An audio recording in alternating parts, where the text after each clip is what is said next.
In a world where change is the only constant, Mo Shamil stands at the forefront, guiding title professionals to not just grow their businesses, but to master the art of innovation. With every episode, you're handed the keys to unlock unparalleled growth and stay ahead of the curve. Get ready for a transformative journey.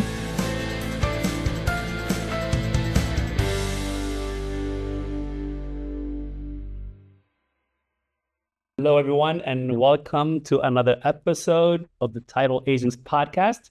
Today, we have our regular guest and contributor, Hope Ottoviani. She's a director of operations at Alltech National Title. Today, we're going to talk about the power of delegation and offshoring. Welcome, Hope, to the show. For those of you that do not know you, can you tell us a little background about yourself, what you do at Alltech National Title? Sure. My name is Hope Ottoviani, and I am the Director of Operations at Alltech National, and I manage and oversee all the lovely operations and people we have. Good. So how are things with you in operations so far? And we're in mid-March, almost third week of March in 2025. How's the market? How are things with you and your team? As everybody knows, it's kind of slow right now, but now is the time to revamp the workflows, revamp the processes, and maybe relook at your people too. So while it's slow, you want to set yourself up for success, and that's kind of what we're focusing on. So as you know, offshoring is becoming a bigger topic in the title industry, especially when the margin is shrinking and business is slow. From an operational standpoint, why should title agencies consider as part of their business strategy? I think that not only the cost, because it is minimal for the labor offshore, but you can actually find stronger work ethic and employees offshore that I've noticed in my experience. There may be a lot of politics and nuances here that get in the way, that challenge the longevity and loyalty of employees. But offshore, they want to work. They want to do this. They want to learn more. And they have the capabilities and abilities. So we're just utilizing that. And some of them even have more experience and title. So just use that and then grow and build off that talent and eagerness to learn. What type of roles or tasks that are best suited for offshoring or title agency? I would say probably data entry, of course, any administrative tasks. Monitoring emails is a huge bottleneck in this industry, so that's a huge help. Clearing How many emails you get a day? I would say 400 on average. And then when I cover people, because I also do HR and training and stuff like that, but when I cover people, it's even more. So, and you know everybody in this industry, you got to respond within 5 minutes. So that can be tough. So utilizing AI and offshore people to monitor emails helps with that bottlenecking, but also clearing title, pre-processing tasks, document retrieval, and so on. So what are some common misconceptions about offshoring that you think need to be addressed? A lot of people think that there's a language barrier or maybe even time barriers that prevent the work from being done, but we have not found that all the time. If you find the right people and the right team, they actually know 4 languages. They actually could be a positive to your workflow. And the time barriers, you just set that standard up front. Hey, this is when I need you, and they'll work it. So it's just setting that standard up front. And I know people also care about, well, what about personalization? You're lacking personalization. We give them phone numbers. They're able to help us with that client communication piece if we need it, depending on the role and the transaction. But yeah, you don't lose any of that aspect. So some agency owners or title managers often worry about losing control when they offshore. What steps can they take to maintain oversight while still trusting their offshore teams? I have found in my experience having a team lead, because agency owners and COOs like myself, we can't do it all right? We're a jack of all trades, master of none, but we can't see everything. So having a team lead or a manager or even boots on the ground like we have, somebody there that you can grow around and build around that is able to train new members, because I know virtual can be really tough on training, but train new members in person, monitor them and their responsibilities. We are very heavy on reporting weekly. Each individual employee gets individual reports that they have to track for accountability. And then this way we know who to weed out quickly, who to elevate, and how to improve on the workflows. So I think one of the mistakes from my experience talking to some title professionals is well, not as in title, like in general, when you offshore, people literally they think you can plug and play. They're like, I'm like, well, if you hire somebody here in the US, or you're gonna plug and play. It doesn't work that way. It's just the same. There's no difference. Agreed. There's an onboarding process, there's training. If you approach it the right way, then it will succeed. But if you just kind of looking for a magic bullet, there is no magic bullet, as you know, what magic for.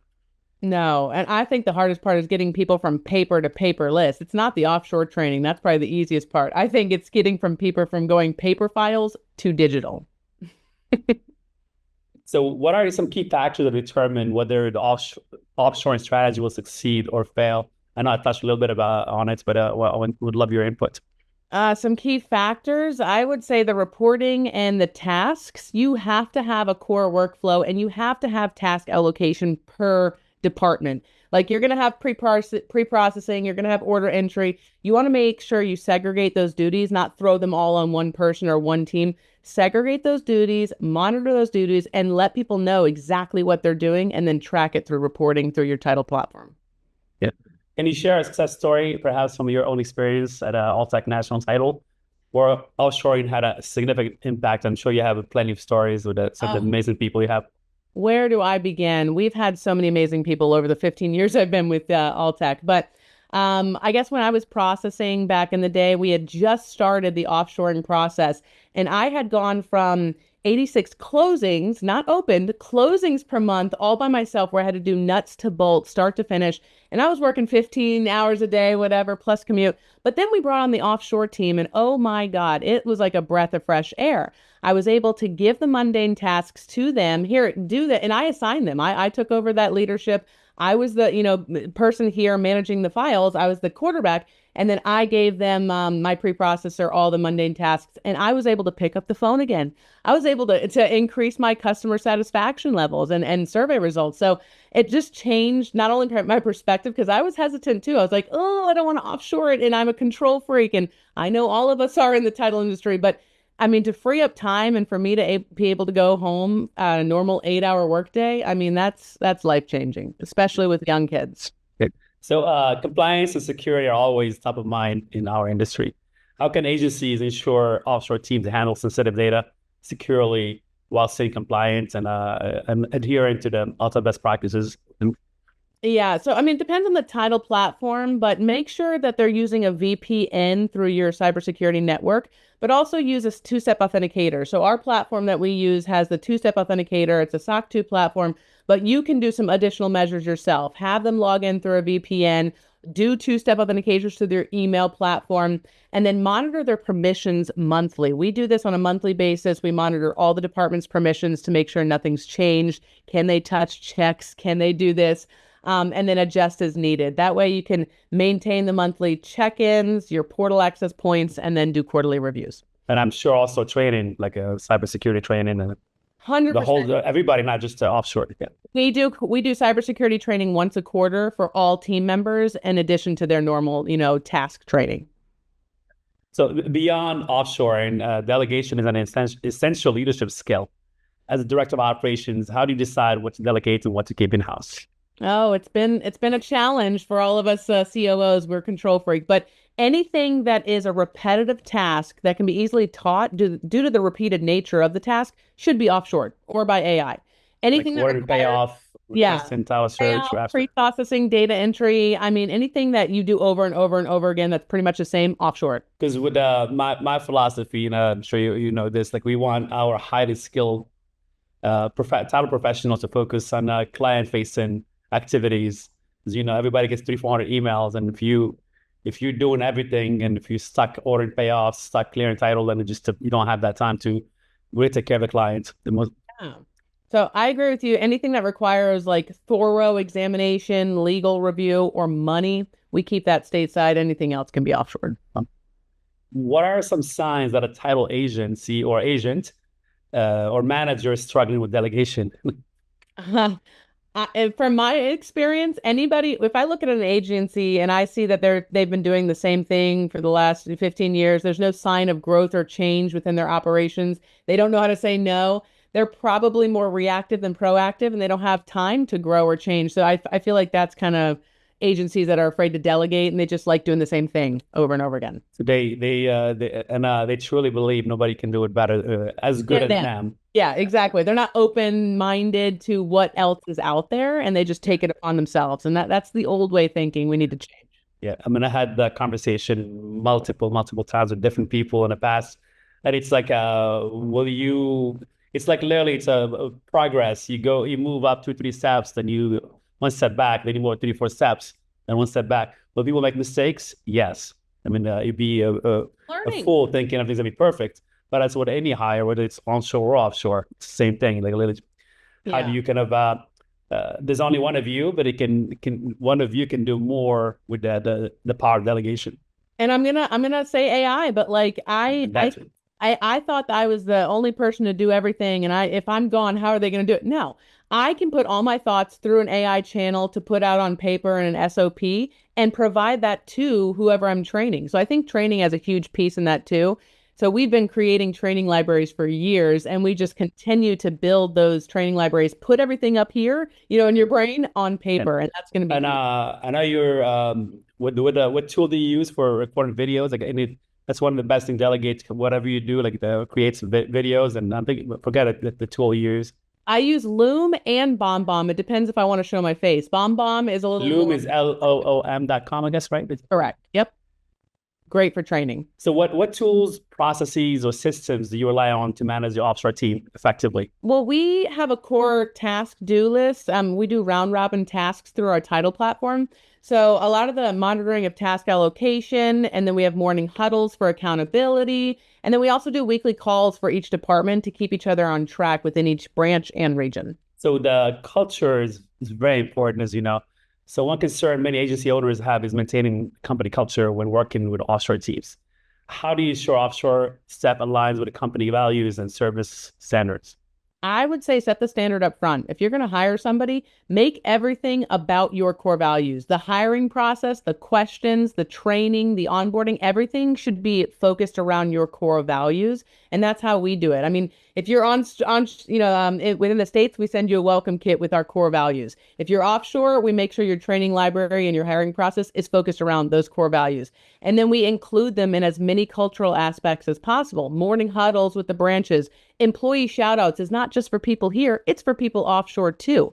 Highlights in the newsletters, good deeds or humility, just use them to collaborate. Like, you'd be surprised how much of a gold mine people offshore have thoughts in their head. Like, use them, collaborate with them. And that's all part of your core values, is making them feel valued and involved. Is Lily's truly integrated as part of the company. Correct. So instead of like, hey, they're do this, do that, they're thousands of miles away, kind of like just in a robot kind of thing. Yeah, see their face, get on Teams, get on Zoom, like make them a part of the process, not just do this, do that, see you later. So how do you see offshore evolve in the title industry over the next 5 years along with AI? I know as you know, the main reason, like we're very early adopters of offshore, and it was thanks to Mr. Kennedy. I think it was the chairman of the board, the first American. Mm-hmm. We sat at one of their dinners, and I was talking to him, and what advice would he give me? What do you see in the future? And he literally mentioned offshore. I'm like, then I kept digging, and like, wow. Then I just took that to heart, and we started like about 10 years ago this process of gradually building offshore team in supplement to our team here. As you know, how difficult it is to find people here. Yeah. Yeah. And everybody thinks that they're going to lose their job, but that's not the case. Just like you said, Mel, we're supplementing any of the mundane tasks that you're wasting time and spending hours on following up on a payoff. Really, so any of those title tasks, I see pretty much everything, even processing offshore. The only 3 things that I think that we'll keep over here is that examining piece, the attorney legal piece, and the money piece. But most everything else can be offshored successfully. And also the customer service piece, like the client facing, like the scheduling, the conversations, the having that quarterback here. Yeah. Yep. Yep. So would AI and automation advancing rapidly, you're not a big fan of AI, do you see them replacing offshore teams, or do they supplement or complement each other? I think they're 100% going to complement each other. I mean, use the offshore team and all the knowledge you have to feed the AI engine. I mean, it's just going to be a big wheel of everybody working together and symbiotically to get the successful transaction to the closing table. So I think it's going to be complementing each other. As part of our tradition on this show, what's your latest favorite quote? I'm going to say we cannot solve our problems with the same thinking we used when we created them. And that's from Albert Einstein. How about a favorite book you read recently? So I know Mo doesn't like this, but I don't read books. I watch movies. So I will How say, a movie then? I know. I'm going to say The Greatest Showman because it highlights the themes of challenging societal norms and pursuing your dreams beyond societal validation. And that's what we're here at Alltech trying to do every single day. That's awesome. Well, thank you, Hope. Well, that's a wrap up of an awesome conversation with Hope Ottoviani regarding demystifying offshoring and the power of delegation. So make sure to give us a 5-star review on any favorite podcast channel or on YouTube. Until next time, have a wonderful day. In a world where change is the only constant, Mohs Shamil stands at the forefront, guiding title professionals to not just grow their businesses, but to master the art of innovation. With every episode, you're handed the keys to unlock unparalleled growth and stay ahead of the curve. Get ready for a transformative journey